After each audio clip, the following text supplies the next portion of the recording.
Selamat sore, dokter. Selamat sore, salam sehat.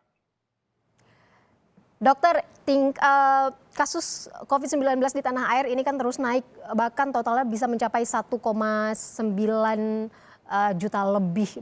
Kalau kita melihat tingkat keterisian rumah sakit seperti apa saat ini kondisinya, dokter? Jadi sebagaimana yang dilaporkan dalam rapat koordinasi Satgas yang dilakukan setiap minggu, memang dalam 6 hari belakangan ini terjadi lompatan kasus yang signifikan, cukup tinggi, bahkan melebihi kalau kita lihat rata-rata dunia, kalau lihat dari segi persentasenya. Jadi dalam 6 hari saja kita sudah ada bertambah lebih kurang 22.000 kasus. Dan yang kedua, bahwa kasus aktif itu melompat dari 94.000 jadi 135.000. Ini ukuran kedua. Dan kemudian yang ketiga, bor itu yang di atas 70% itu ada di 5 provinsi ditemukan. Dan ini akan bergerak. Oleh karena itu memang sebagaimana yang disampaikan oleh beberapa ahli epidemiologi, persoalan yang kita hadapin sekarang ini bukan semata-mata persoalan di hilir, tetapi adalah di hulu. Di hulu itu adalah di desa dan di kelurahan, di RT dan di RW. Ini yang sebenarnya yang harus diselesaikan dengan melakukan 3M, 3T, sehingga pasien yang ringan, sedang, dan berat bisa diketahui dengan cepat. Yang kedua, mereka yang kontak erat, mereka yang terkonfirmasi, dan mereka yang bergejala juga bisa dipisahkan. Sehingga melalui PPKM skala mikro itu akan dipisahkanlah mereka yang di mana mereka yang sudah terkonfirmasi, mana yang mereka bergejala, dan mana mereka yang kontak erat. Sehingga dengan demikian di desa tersebut harus ada yang namanya karantina, harus ada yang namanya isolasi. Dan itulah mikro lockdown di tingkat RT dan RW. Kalau ini sebenarnya berjalan dengan baik, penularan itu akan berkurang.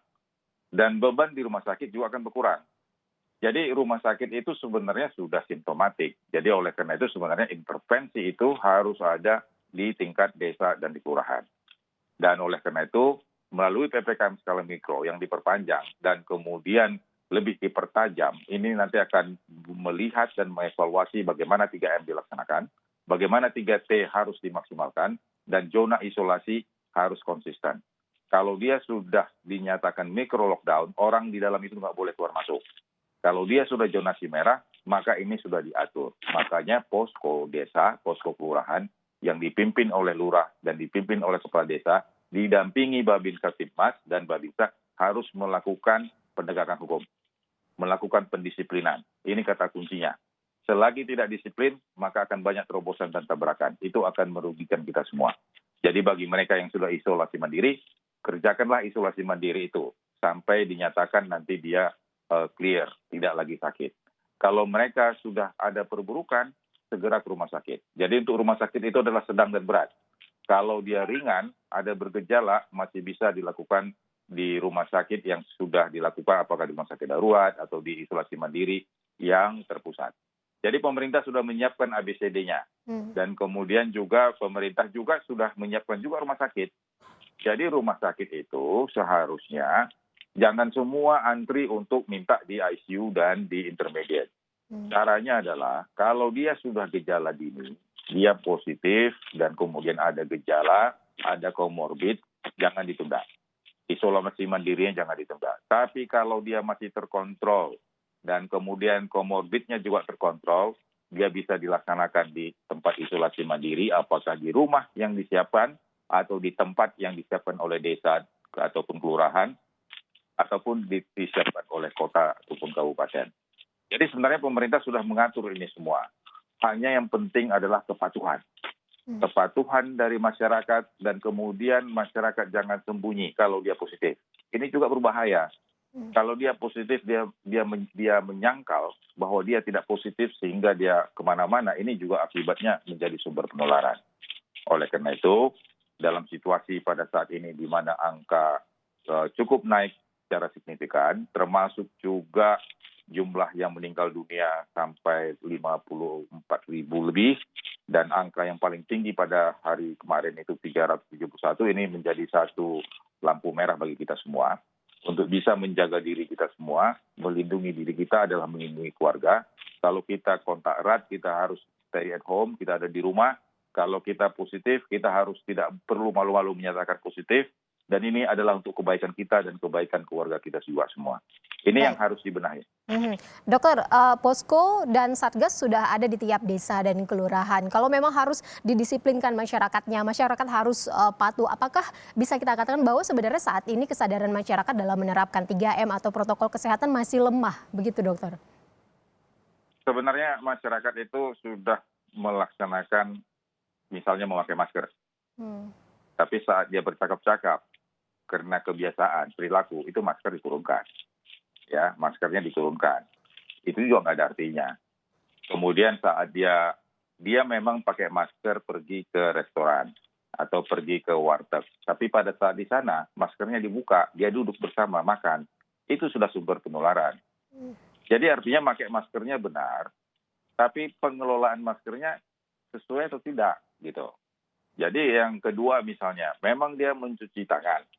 Tapi cuci tangannya itu apakah cuci tangan yang sudah sempurna atau tidak, atau hanya sekedar basah saja. Yang kita minta cuci tangan itu adalah cuci tangan membasuh baik tangan yang di sebelah dalam maupun yang sebelah luar, sela-sela jari-jari, di jempolnya, kemudian itu harus bersih. Kalau hanya sekedar basah saja, itu namanya bukan cuci tangan. Bukan itu dimaksud. Demikian juga jaga jarak. Jaga jarak itu juga ada aturannya. Jadi kalau kita sudah duduk bersama-sama makan, memang jaga jarak, tapi kita masih bisa berbicara, masih mendengar kata-katanya, berarti jaga jaraknya juga sudah dekat, apalagi sambil makan. Dan kemudian ini yang paling berbahaya sebenarnya, makan bersama. Jadi makan bersama ini memang budaya kita, di mana ada keakraban, ada komunikasi, ada interaksi sosial. Tapi dalam situasi pandemi, jangan lagi makanan menjadi alat komunikasi sosial. Bolehnya ya, kalau misalnya pun ada makan ya, cari tempat masing-masing, menjauh, selesai makan ya baru kita gathering lagi. Tapi itu pun harus jaga jarak. Kenapa makan ini jadi berbahaya? Karena kalau makan ini pasti buka mulut. Pasti maskernya dilepas. Dan kemudian sambil mengunyah pasti akan bicara-bicara kalau ada lawan bicaranya di depan. Jadi ini juga memang harus diperhatikan. Jadi untuk ini sekarang ke depan, baik di tingkat desa, di kelurahan, di warteg, di restoran, di rumah makan manapun, kita harus bisa menjaga jarak, kendati pun kita makan. Baik. Memang kalau lagi makan memang tidak mungkin dimaskerin. Tapi paling tidak, kita harus cari sudut-sudut di mana menjaga jarak dengan yang lainnya. Ini juga penting. Terus bagi mereka yang pakai masker juga, kalau sudah maskernya basah, sudah nggak benar, jangan dibuang sembarang tempat. Jangan juga maskernya diletakkan di atas meja di restoran, di meja makan. Ini juga nggak benar.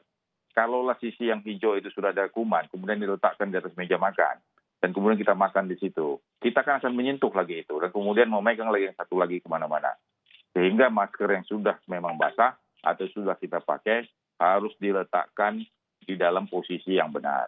Jangan dibuang di sembarang tempat. Ini juga salah satu bagaimana kita membenahi di hulu.